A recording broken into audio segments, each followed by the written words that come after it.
On December 8, 2022, an appeals court in Costa Rica has halted, suspended mandatory vaccine for kids under the age of 12. This is the COVID vaccine for kids under the age of 12. No longer is mandatory in Costa Rica. An appeals court has suspended the obligatory nature that it had in Costa Rica. Costa Rica was the only country in the world that had made such a mandate because the vaccine for kids under the age of 12 is still under an emergency use authorization by the FDA. He has no formal approval and no registration in Costa Rica, and yet the vaccination committee back in November of 2021 had made it mandatory.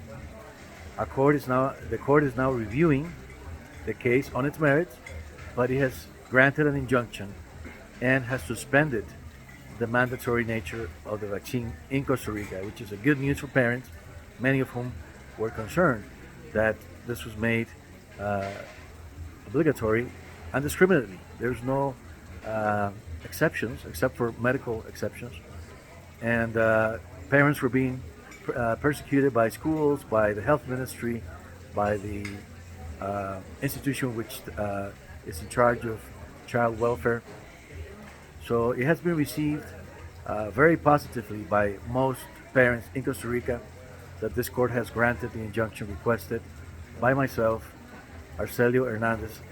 I work as a lawyer in Costa Rica, and I think it's important that the international community is made aware that this has happened. There are already indications that the clinical trials may not end up very well. I cannot go into very much detail because, of course, censorship is still very, very heavy for people to express their concerns on social media, unfortunately. But I think things will change soon. For now, it's enough that I can communicate to you the decision of an appeals court, which has ordered the suspension of the vaccine mandate for kids under the age of 12.